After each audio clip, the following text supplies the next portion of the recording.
How's it going, everybody? My name is Antonio, and I'm on the barbecue today on September 27 with Gerald Panneton, the CEO and Executive Chairman of Gold Terra Resource Corp, which is a gold exploration company with projects in the Northwestern Territories of Canada, as well as a project in New Brunswick.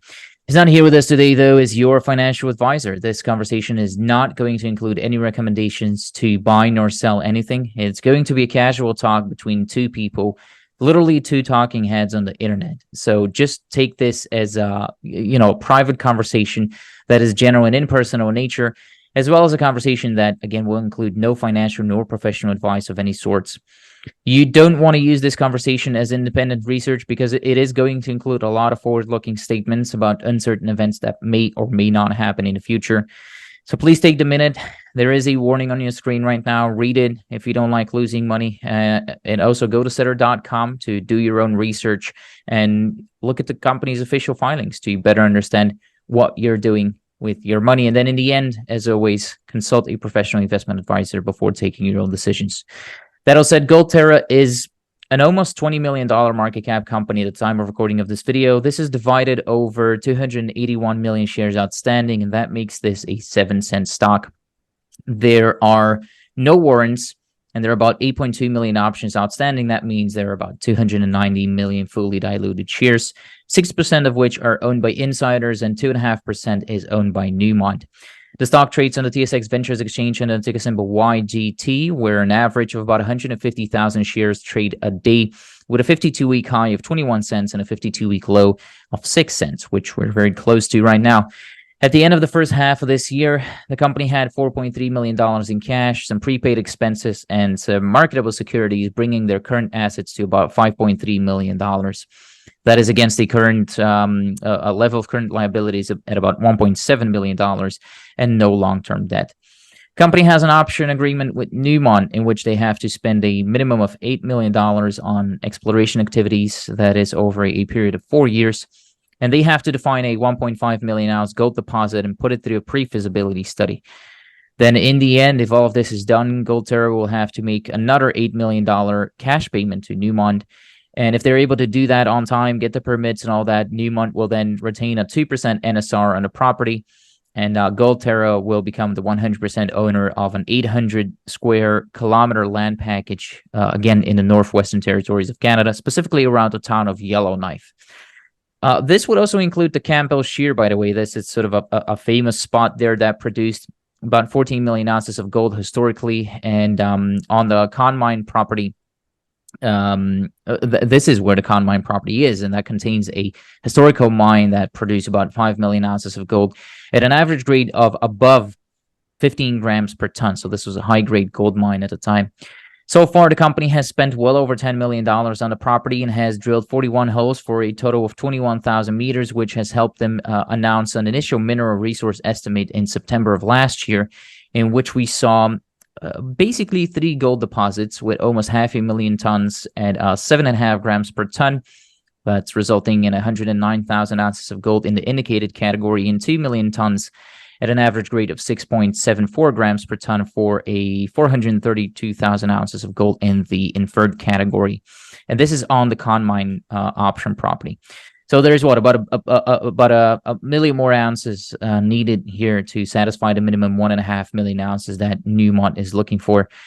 Now, to find that additional million ounces, the company's strategy over this and next year is to drill, of course, and they're going to be drilling deeper holes, 1,000 meter holes at about 100 meter spacing with, of course, 50 meter infill drilling.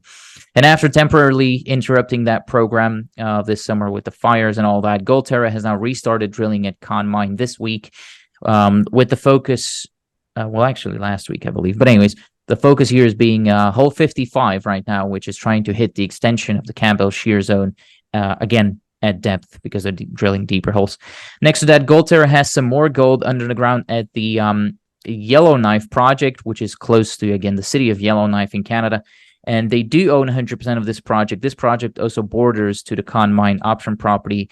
This one has 21.8 million tons of lower grade, but so it's 1.25 grams per ton for an 875,000 ounces in a pit-constrained inferred mineral resource, and another 2.5 million tons at about 4 grams per ton for an inferred underground resource of 331,000 ounces of gold.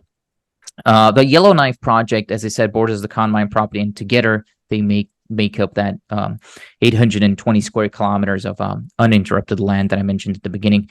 Now, by acquiring another company called Gold Matter Corporation in 2019, Gold Terra also received the Mulligan project. It's a gold project in New Brunswick, but that project is at an early stage of the exploration process, and it's not a key focus for now, as far as I understand it. There's probably a bunch of other things that I'm forgetting to tell you here, but hopefully Gerald here will tell us more. So I'll get to shutting up now and welcoming the CEO. So Mr. Panneton, thank you for investing your time with me.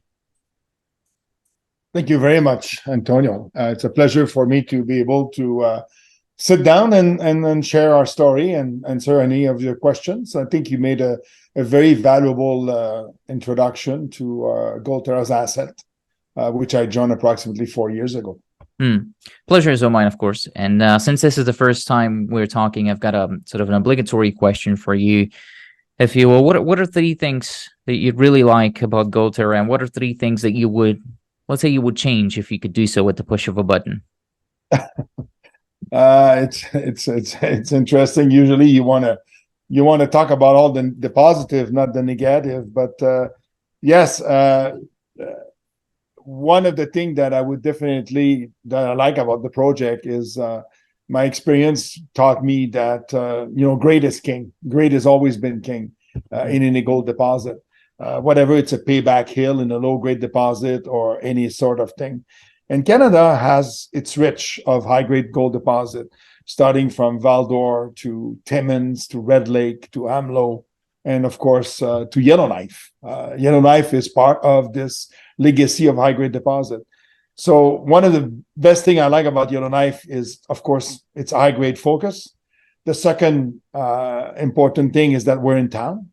We're close. Our drill cost is about $200 per meters all in, because everybody goes home at night.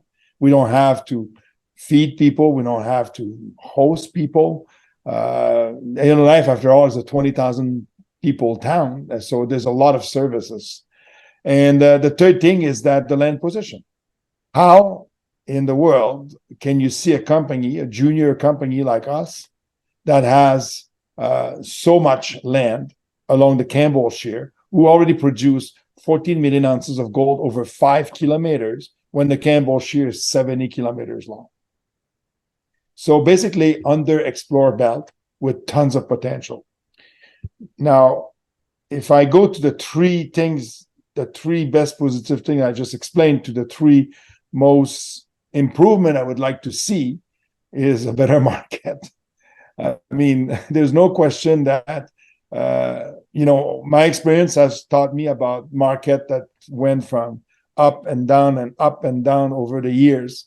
I've been in this industry for more than 40 years, and when I look at even the gold price, the last time, in 1981, I was in school in geology when gold price hit $800 an ounce. So if you ask me, what would you like to change, or the push of a button, is the market, the money supply. Because give me the money supply, and I'll find you 5-10 million ounces on this project in no time. That's an aggressive promise right there, right? 5 to 10 million ounces. Why are you so certain? I've been exploring for gold for close to 40 years. For those who may not know, and I'm sure a lot of people probably are aware, I was the founder of Detour Gold. And it took me half an afternoon to say there's more than 5 million ounces. And I did found 30, of which 16 were in reserve at the end of 2013.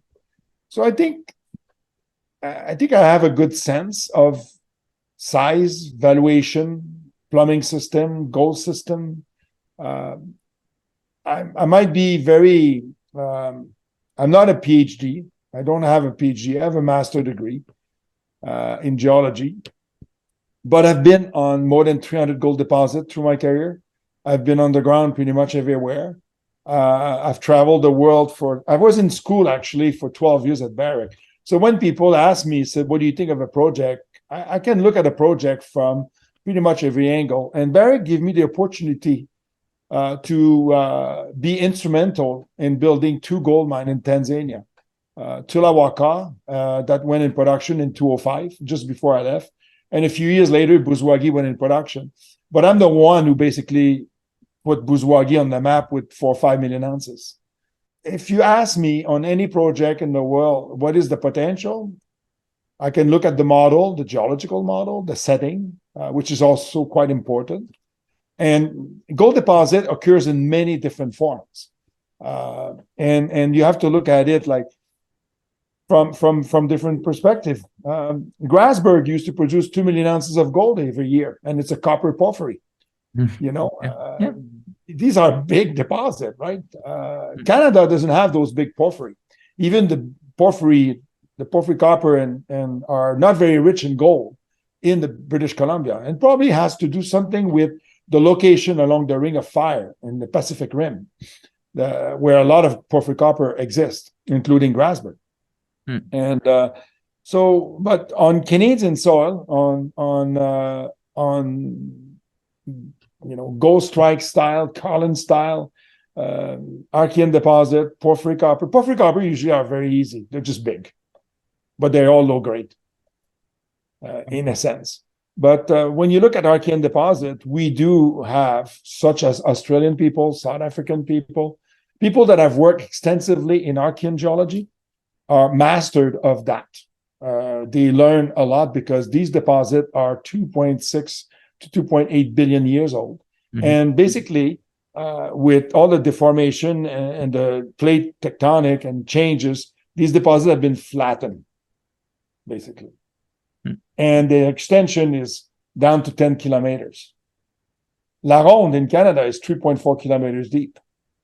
So when I look at gold in Yellowknife, you have a belt that has been discovered in the 1930s, put in production by 1938, mined 14 million ounces of gold over a period of approximately 60 years.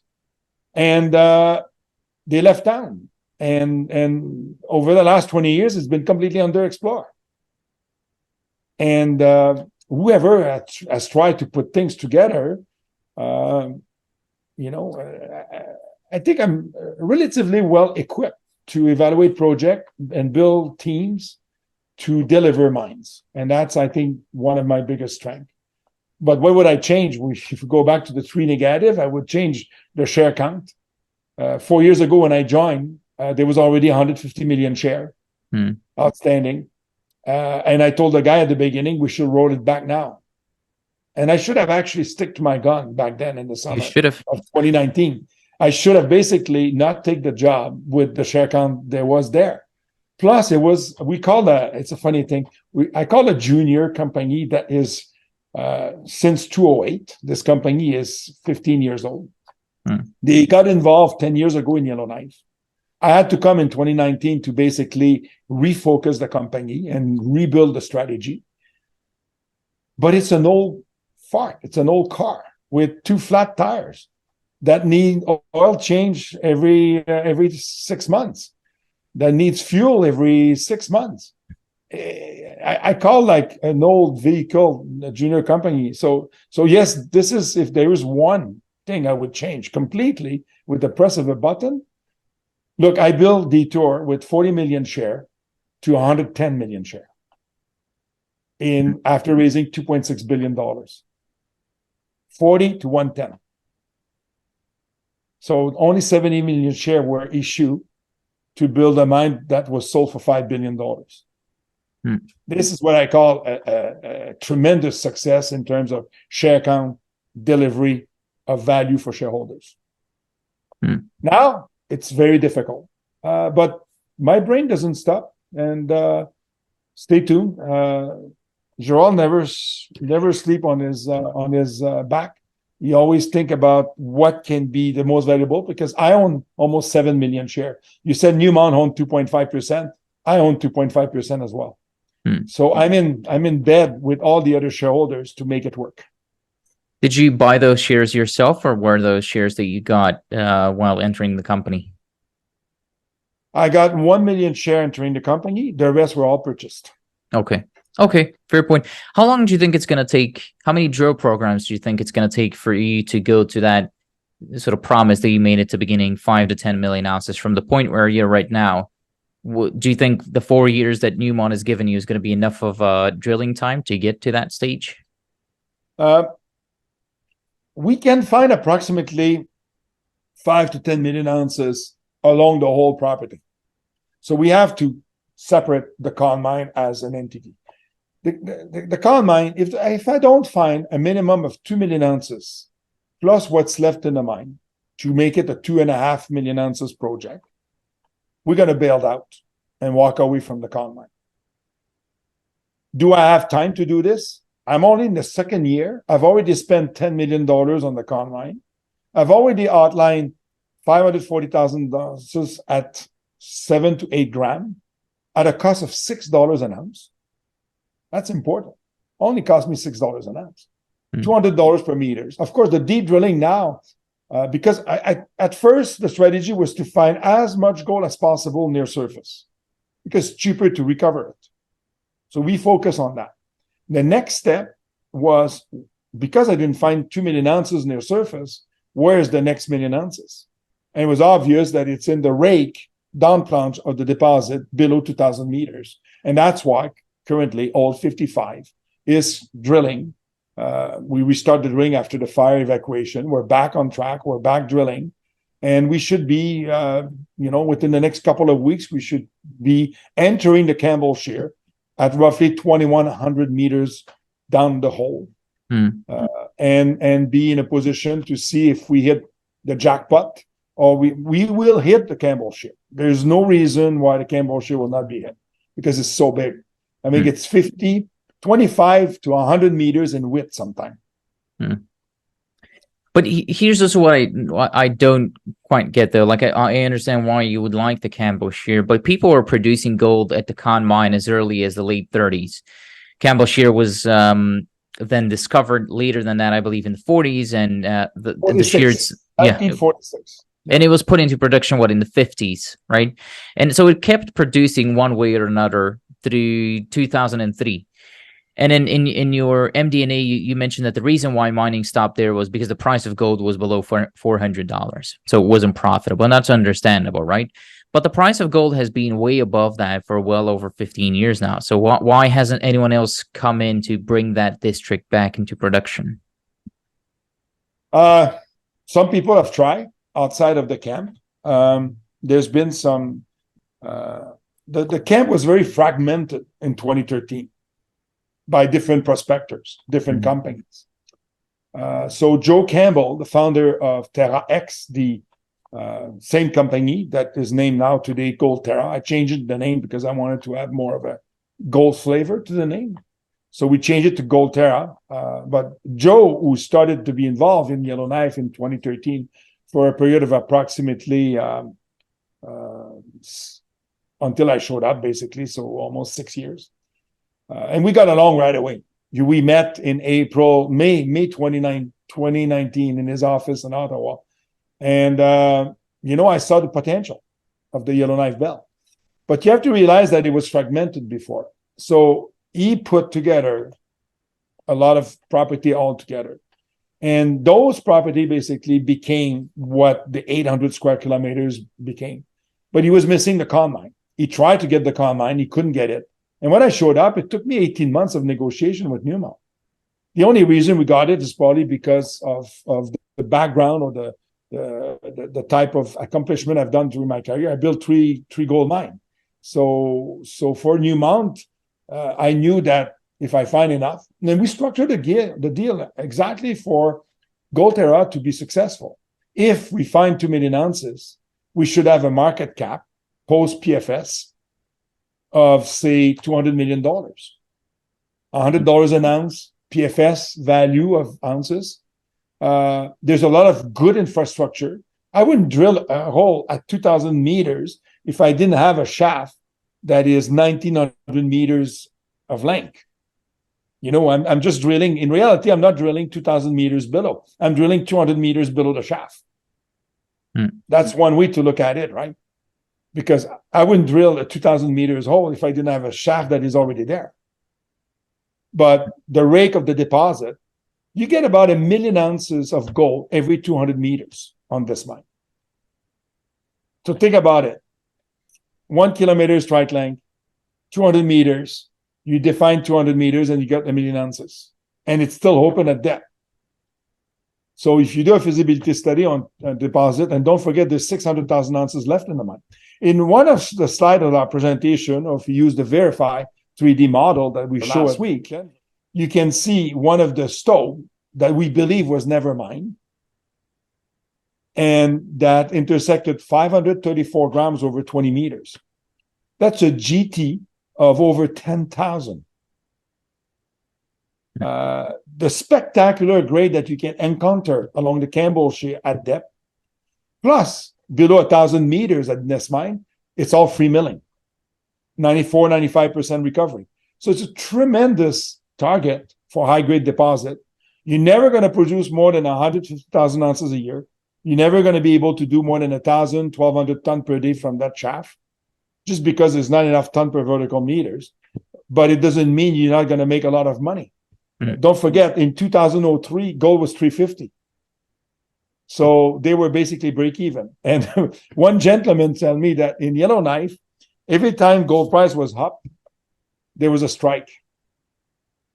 So they had some labor issue back in the 90s and the 80s that basically prevent them to make money in the good time. You know, gold goes like this, right? You make a lot of money when gold goes up, and then you survive when gold goes down. Look at the average cost today's world, for $1,600 an ounce, all in. So the margin is only 10%. But if gold goes to $3,000 for a period of a couple of years, you look at the segment from 2010, 11, 12 until January 2013, and we had gold at $1,700 to $1,900 an ounce. And people were making tons of money back then. The grades you're working with, though, or that you're getting right now, are also below the historical average grades at which the mine was operating. And so a lot of the higher grade that we're seeing, so you know, the 3, 4, 5 gram intercept are sort of in the range between 2 to 6 meters of apparent width. So I guess a multifolded question here might be something along the line, maybe just an open question actually. But talk to me about the width and the variability of those grades as you're now drilling deeper, as well as why that what originally came out of that district was higher. Well, the Giant and the Con mine are the same deposit split by a fault. Okay. The Giant mine was the nose of a big fold like this. And the Giant mine was 22 grams, but also was carrying about 10 to 20% sulfides, arsenopyrite. It was extremely refractory. The deposit on the Con mine is the extension at depth discovered by Neil Campbell in 1946. To just bring you a little bit more precision on the discovery of the Campbell Shear, believing that you drill a hole at that level and they hit big. And when you go from surface to depth, your cutoff grade change because you're much deeper. So the cost of operating at depth will be more. So for example, when you look at our resource near surface, where we intersect 3.5, 5 grams, 10 grams, we have 2 very nice zones at Yellowknife main and some spotty zone north and south. But the Yellowknife main is 300,000 ounces of gold, 2 lens, 10 gram material, 4 or 5 meters horizontal width. So very good true thickness, probably long hole mechanized mining via a ramp from surface. But your cutoff grade is 3.5 gram over 3 meters. So we call it like that translates to about 10, 11 GT. At depth, you will have to probably have, I don't know, something like 5 over 4, 5 grams over 4 meters, like a nice width, 4 meters and 5. But if you look in our presentation and you look at that cross section that was drilled underground, you got 20 over 7, you got 20 over 10, you got 534 over 10. When you go and you see something like this, you know it's a jewelry pocket. But the average of the zone itself could be in the range of 20 to 30 meters. It's very rich. But when we look at, as geostatistic, when we look at gold deposit, the higher the grade is, the more difficult it is to repeat. You have to accept that distribution of gold. I mean, the 534 grams over 20 meters will be very difficult to repeat. But the 20 over 10, not so much. And it's way above, like I said to you, 3.5 gram over 3 meters is enough at surface, between surface and 600 meters. But at depth, you probably need something like 5 over 4, 6 over 3. Minimum width is 3 meters. So you're not going to get any lower than that. So you always have to have a minimum width of 3 meters. What about the variability, though? The variability is about drilling as much as you can. So what we're trying to do, for example, at depth is drilling something like every 50 to 100 meters spacing. Okay? I don't think you can do any better. But once we have an indication, we have, say, 2 or 3 million ounces below the mine, then you justify purchasing the mine. Then you go down. You eventually dewater the mine. In the first 5 years, you can mine near surface, which is a long section where we have our 500,000 ounces, while you're dewatering the mine. And once the dewatering of the mine is done, you basically drive a drift and establish a platform for infilling, drilling the 3 million ounces you found at depth. So what we're doing now is just establishing, is there potential for 2, 3, or 4 million ounces? Do you plan on getting any of those ounces from resource to reserve before selling the company or the project, or do you think having them in resource is sufficient? My job is to de-risk the project and create value for shareholder. The more ounces I found, and the more defined they are, the more valuable they will be, the more valuation the company will have.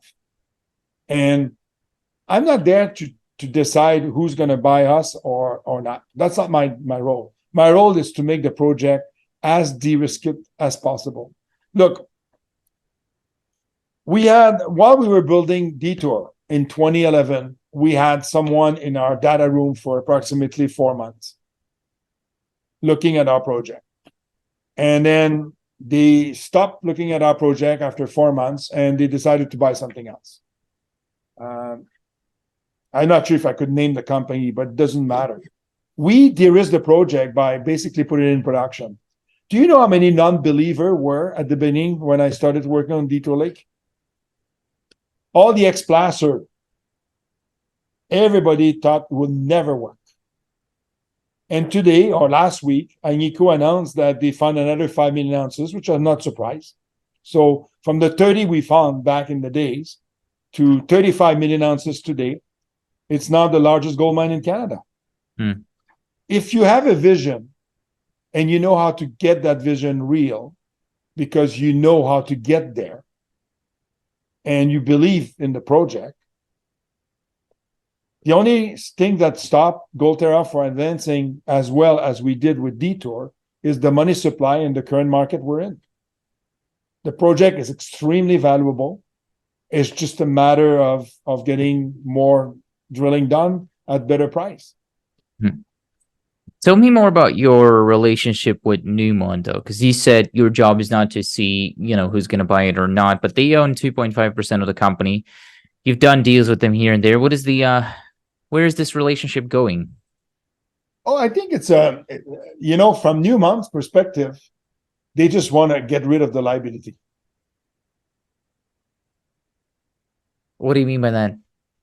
Well, they own the mine because they bought Miramar in 208 for the Haute Bébel project, and they end up with the Carl mine that was closed in 203. So over the last 15 years, they've been spending $2 to $5 million a year closing it. There's still a liability of $8 million Canadian. Now the property is 98% reclaimed. There's a beautiful picture in the presentation that shows the state of the property, which was taken last winter. and they have some valuation. There's some very valuable thing. But just to give you an example of what will make Newmont wanted to buy us, it's written in the agreement. If I find 5 million ounces on the property alone, not everywhere, just on the Campbell Shear Con Mine property, they have a back and right with a 5 million ounces threshold. Then they have to reimburse me 3 times the expenditure. If I get to 5 million ounces, how much is it going to cost me? 50 million. Right? Sure. So if it costs me 50 million, they have to give me $150 million. But the mine will never be a big producer. And if Newmont produced 6 million ounces post Newcrest acquisition,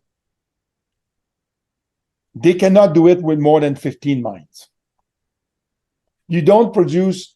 I work at Barrick for many years. Our goal was not to purchase 100,000 ounces a year. Our goal was to find 500,000 ounces producer. Tier 1, yeah. Tier 1 Exactly. makes sense. But is Newmont hands-on though with like they just let you do your thing, or do you have like collaborations where they look over your work or something like that? First of all, because we work on the mine site, we need to have technical meeting, and everything has to be approved by Newmont. Whatever it's safety, security, and things like this, which is completely normal. It's a mine site. It's under their responsibility, and they don't want to see anything happening. And so when we have a couple of meetings in person every year, as well as continue collaboration with them. We've already showed that we're real because we already spent at the end of this year. At the end of last year, we were at 7 million out of the 8. So this year will be, by the end of the year, we're probably close to 10. So we've already showed them that we're serious contender to demonstrate the value. They have a very small team that follow the project, but the relation is cordial, constructive, and it's good. But I think eventually their goal is to unload a liability more than anything else. Have they shown willingness to keep coming in during financing rounds? No, they were initial. And of course, currently, Newmont pays a big dividend. They also have Newcrest. They had to digest Gold Corp. Now they're digesting Newcrest, which will close in November. And we'll go from there. But of course, I think they can't. Even a company like Newmont cannot be everywhere in Canada. You have to choose where you want to be. Yeah. So they're strong in Nevada. They're strong in some area. Newcrest is a good fit. We'll see. We'll see what happens in the future. But the collaboration, the communication is excellent. They do have that back in right, though, right? What does that mean for you specifically? Well, the back in right threshold is 5 million ounces. Right. And it's a one-timer. They can only do it one time. So once I get my resource out and say I have 2.5 million ounces in my resource, PFS. So I have measured, indicated. There's no PP because you're not on the ground. The resource is measured, indicated, and inferred, which are the 3 categories that counts towards the 1.5 million ounces. And say I have 2.5 or 3. What does it mean?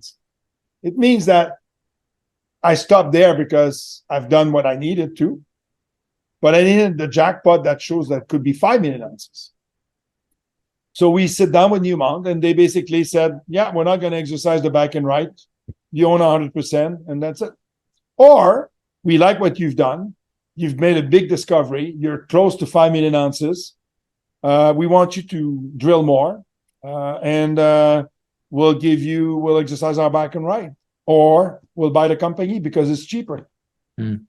So, but you have to. In a case, pardon me.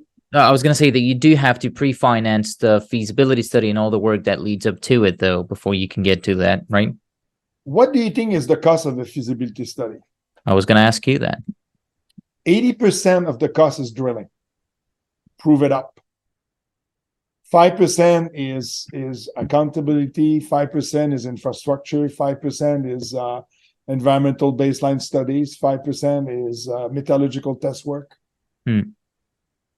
The cost of a feasibility study in today's world, say it costs, say, $40 million, 80% is drilling.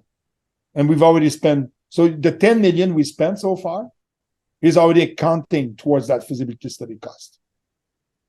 Okay. The MRE we put out in September last year of 540,000 ounces counts towards that feasibility study.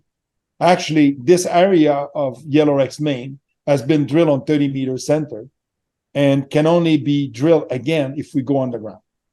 It's pointless to go there earlier. What if we, let's play a what if game, if you will. If you don't find the 5 million ounces there, Newmont doesn't come back in, what happens to this project? Are you able to sell it or bring it into production yourself?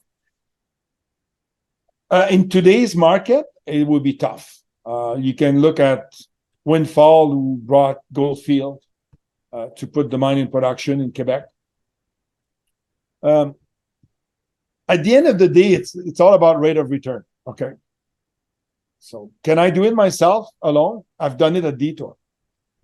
But I raised that money and put Detour together in probably one of the best time of the gold industry over the last 40 years. I mean, 2000, I could not have chosen a timeline better than I did at Detour, except gold price dropped in 2013 on my first year of production. So the stock went from $20 to $5. But gold price went from 17 to 1100. So I was in a bad timing to start producing, but we did deliver. We may have to wait for a better market to raise the money to build a mine. It's not going to be a mine that's going to cost $2 billion. That's the beauty. And we also have, we already have a scenario. We already have the summary table of what we want to do, or the synopsis of the feasibility study, which we intend to produce next year as a PEA. And our PEA will be serious. Our PEA will show that we can mine, say, 125,000 ounces over the first 5 years. We already have the first 5 years of your cash flow. The Yellowknife main, which is near surface, plus the Crescent deposit, which is an open pit at 6 grams, 300,000 ounces. So those two combined together will give you 125,000 ounces a year for 5 years. What I need to demonstrate is what I have from year 6 to year 12 and 15. Okay. So we're very close to be able to have a what they call a preliminary economic assessment, but of a better value than because it's in town, it's high grade. Think about it in an open pit at 6 grams. Yeah, right. Yeah. Okay, think about that. Well, I appreciate you, being straightforward when it comes down to these things and saying, in this market it's going to be tough, because it is. And you are currently waiting on some assay results, though, and some of the recent drilling that you did pre-fires, I believe, or not. No, we release everything by all assay results are out as of August 15th. Okay, right. So you have nothing in the lab right now. No, we don't have anything in the lab. We're basically just getting closer to the Campbell Shear, and we're very excited to have a very nice intersection. Okay, and when so how long is it going to take before the next news release? I mean, you're drilling right now, so then from now, let's say 6 to 8 weeks. No, I think within the next 3 weeks we should be able to present to and disclose to the market publicly via a news release pictures of the Campbell Shear. Once we get through the Campbell Shear, we will sock out the core, take some nice picture, make a press release, and then we have to wait 3 weeks from the lab to be able to give us the result. Okay. How many meters are you? You could be excited by just looking at the core. Okay. So you could have a positive visual effect on what's on the core. And this drilling that you're now finishing up because you had to interrupt it because of the fires, how many meters have you got left on that? Oh, I think we are at close to 1,900 meters, and we expect to enter the Campbell Shear at 2,100. It's usually 30 meters per day, so we could be a week from now entering the Campbell Shear, and then of course we're going to do at least 200 meters, which will take another week. So basically, by mid October, we could have a press release out with pictures. Okay. And then you're going to stop drilling, I assume, over the winter and then restart next year. No, it's 12 Okay. months a year. We're on the mine site. We Okay. have 12 months a year access. And if the market is good, hopefully we'll be going back and adding more drills in the winters. Okay. What about social, environmental, and licenses? Is everyone happy up in and around Yellowknife? Yeah, we are open book.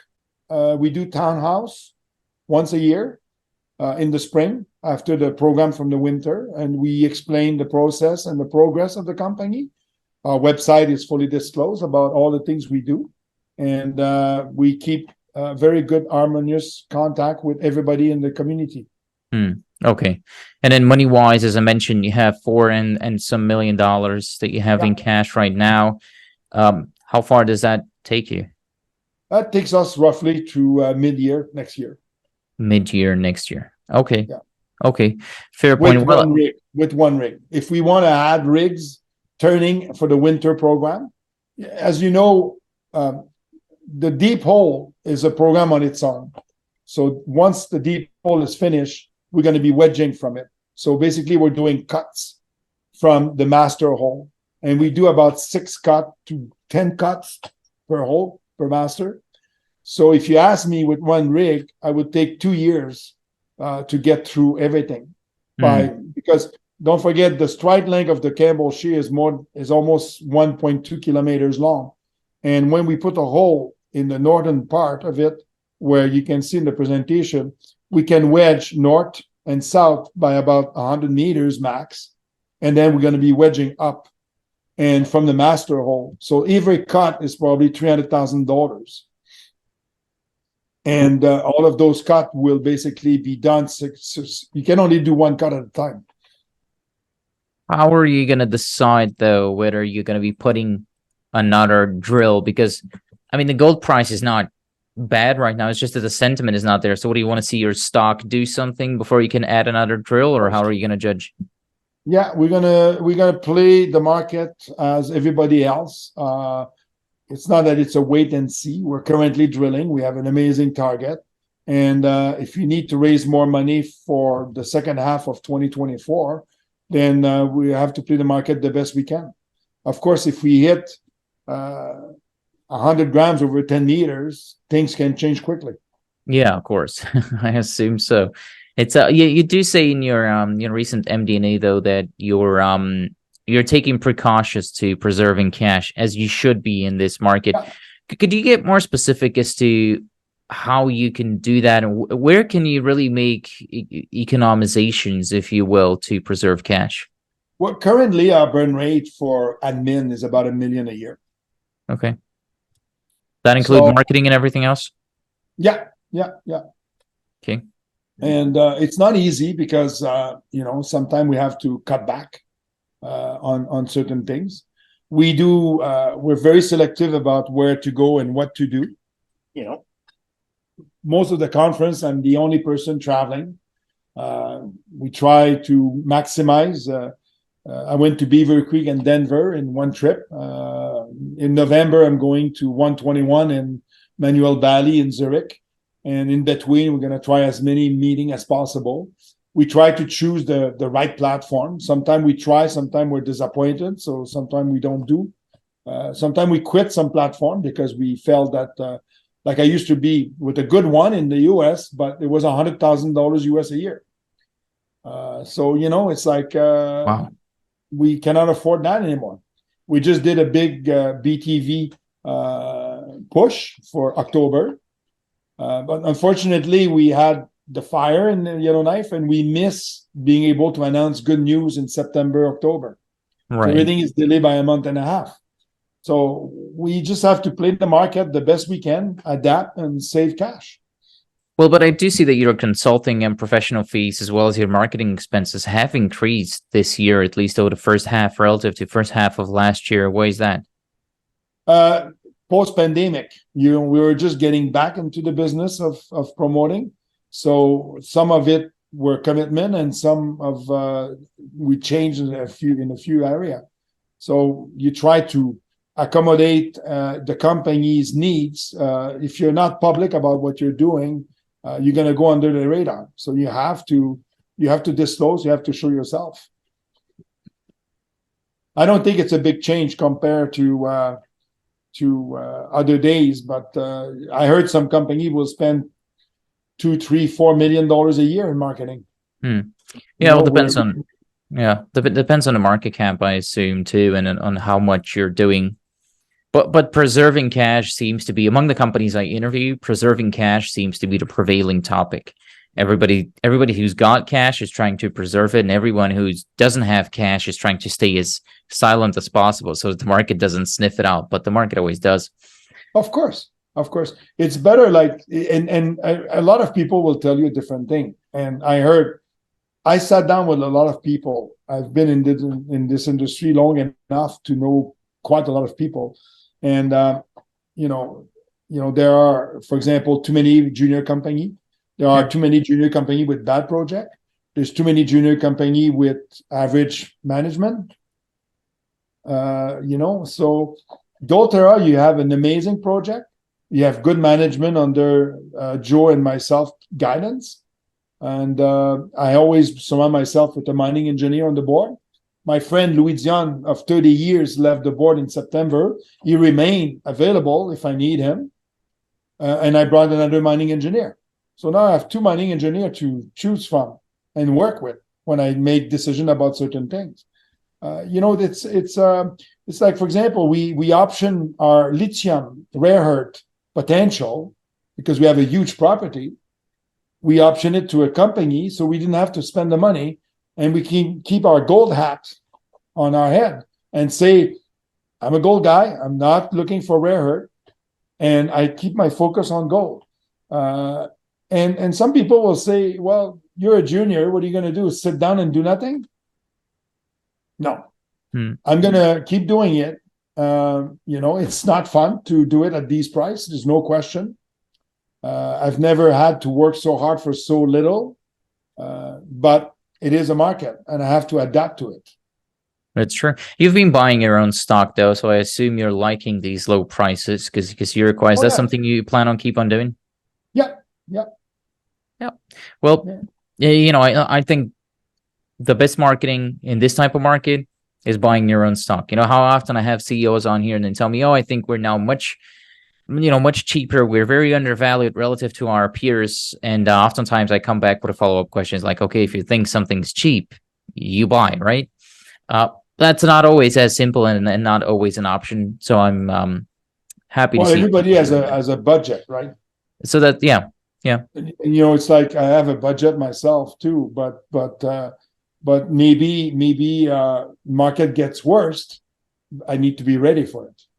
You also, so that's something that I've also been thinking about myself. And you tell me you have I think you have 20 times the amount of experience I have, at least. So you tell me if that's true. But I've been thinking a CEO's job also, or at least moral responsibility, if you will, could be to support the share price, because in a non-revenue generating company, your company depends on your share price. That's not something that happens in companies that have revenue and profits.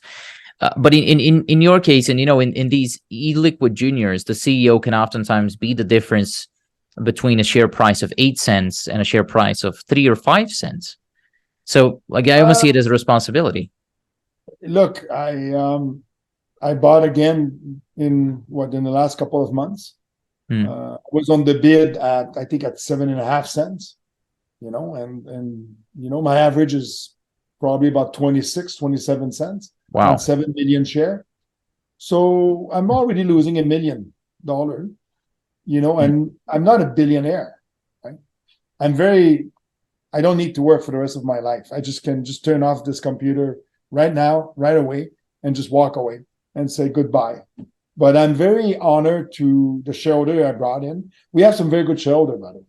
7% is owned by Mackenzie Fund. This is a serious Canadian resource fund. They don't play game. They invest in people and good project. I have also Ingold Snyder, probably at 7% in the US. US Global, Conwave, and they could support the project, but everybody is tight.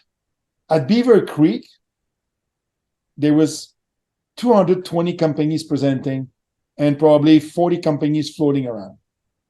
And there's no money in this market. There's currently $0 in Canada to invest. What do you think the ratio was of companies to, company attendees to investor attendees? I don't have that stats. It'd be interesting. But I can tell you that at Beaver Creek, the sentiment is, I don't have any money. There are too many juniors, and there are too many bad projects. Yeah, it's true. So it's the investor's education himself, the investor as a person, needs to be very aware of what's cheap, because it could still be cheaper 3 months from now. Yeah, you have to live like this. Yeah. So do I blow all my ammunition today, or I keep some for 3 months from now? Yeah. You could say that too. It's like, in my mind, you're getting into in the US election. What's happening when there's a US election in 2024? Strong dollar, strong dollar, strong market. We're gonna look good, right? Every freaking US election is happening. But I listened to my friend in Swiss, from the Swiss bank and the Swiss guru.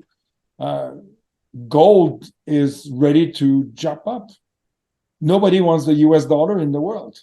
Everybody wants to go away, but the euros has no value. So, and China is in all the news coming out of China. I'm not sure if you heard about the news of in the first quarter of 2023, they had 52,000 tourists going to China. And pre-pandemic, it was up to 4 million in 1 quarter. Some of that seems to be... There used to be 340 flights between the US and China. 340 weekly trip to China. It's down to 24. It is a market. It is a market for sure. Some of that seems to be, coming back, not to normal, not to pre-pandemic levels, but improving at least. So going back to a project, there's something that I have on my list here that we didn't necessarily cover because we talked about your main focus right now, but you also have a partnership with another company named Midas, with whom you're trying to form a JV of sorts. What's that all about? So come in earlier 2023, the lithium label, rare earths, everything was like really, really big, right? So people were like all gang-ho about where the lithium is, where it's going to come from. Lithium is one of the most abundant element in the earth crust. Okay, it's everywhere. It's very abundant. It's not like gold. And I'm a geologist. I know the periodic table extremely well. Do I want to just go and start exploring for lithium and raise more attention, more money and stuff like that? Or I focus on gold because this is my thing and I don't have to change hat. For me, it's easy. I don't have to really change a hat. I just have to say, I'm a geologist. I know the periodic table. I know how to find lithium. They're all in pegmatite in those Archean story. They're very easy to map. You just have to look at the presentation from Lift, which is east of Yellowknife, and you can see Lift has a market cap of whatever, $300 million, and they're doing extremely well. And they have a deposit of lithium. What are the chances that lithium deposit is going to put in production? Don't know. And so I got approached by a number of companies in the first quarter of 2023, and I sat down with the board. We had a discussion, and we decided to keep our gold hat, and I tried to get the best deal So we basically just farm out part of our property for lithium, rare earth, pegmatite rights. Anytime they find some gold while exploring for lithium, the gold is still mine. I don't have to put a penny. I keep 20% of the value of the project post feasibility study. I don't have to put a penny until then. I have cash payment and some royalties. So everything I've done was I don't spend a penny towards lithium. That 5 years from now, those scientists can come up with something better than lithium, and lithium will go down to nothing. You know, lithium was mined in the Second World War. It's a light metal, and they were using it to make gun lighter. So, you know, lithium, there was lithium mine in Quebec, just north of Val-d'Or. There was a lithium mine. Lithium was very popular back then. They needed it. But you look at the size of the Atacama Desert, where they're basically using the sun energy to basically evaporate the brine full of lithium to create lithium. And then you think you're going to be mining some pegmatite?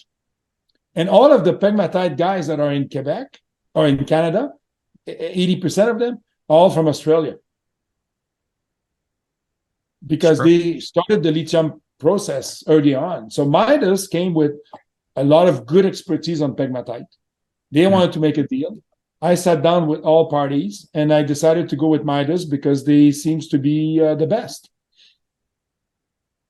So what is what's the latest on that? What's sort of the plan? Where is this going? Can this create value for shareholders? Well, already they've gave me some cash payment this year. They were supposed to spend $250,000 by the end of September, which they basically sent me the stuff a few weeks ago. They spent the money they were supposed to spend. They made some discovery. You can go on the Midas site and you have all the information on lithium. Okay. So it is a positive without us putting money towards this. The investor in Gold Terra, they're coming for gold. They're not coming for lithium. Right. But I managed to make sure that the lithium window, we were exposed to it. So if there is a big discovery, we will benefit. Okay. And what about the Mulligan property then in New Brunswick? Mulligan is, I was actually just talking in Beaver Creek at the Precious Metal with the Puma exploration people. Puma is our neighbors to the southwest. They made some nice discovery. This is definitely a very nice system. Can it be big? Can it be small? It's too early. Puma has done a lot more work than we did. This summer, we spent a bit of money on a project.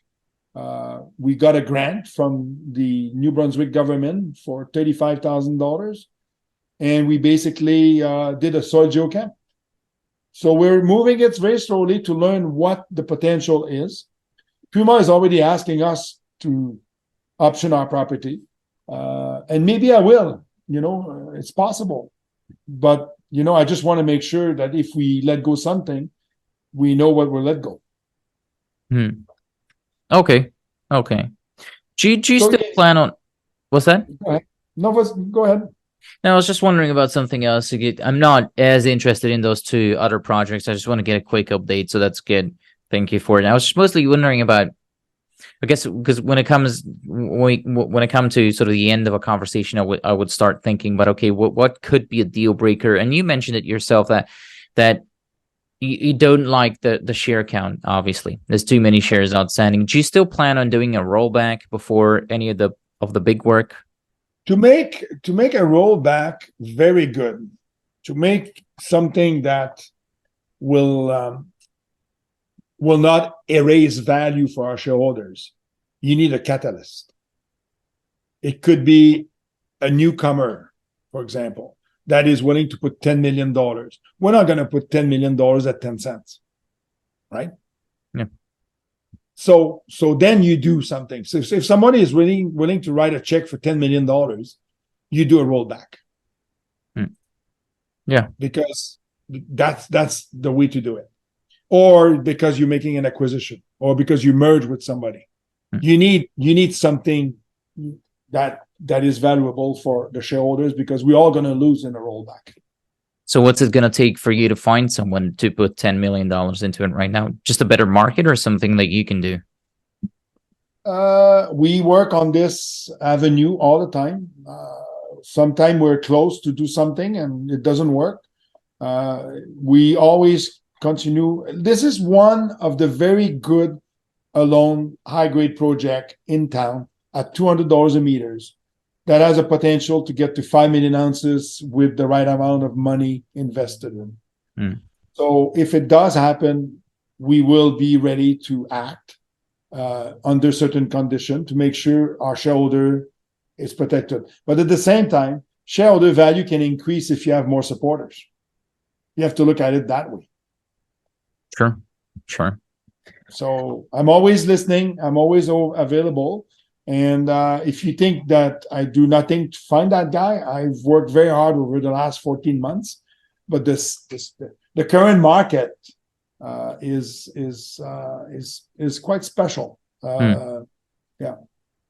Well, I don't have $10 million for you. I can tell you that much. Maybe one day. You're a baker. You're probably making some beautiful golden bread. I'd exchange some bread for $10 million worth of shares if that's a good deal. You mean the bakery is for sale for $10 million? Sure. Yeah, every day of the week. All right, Gerald. It was nice talking to you. And I don't think I have any other questions. Is there something else that you came here hoping to talk about that I'm failing to bring up?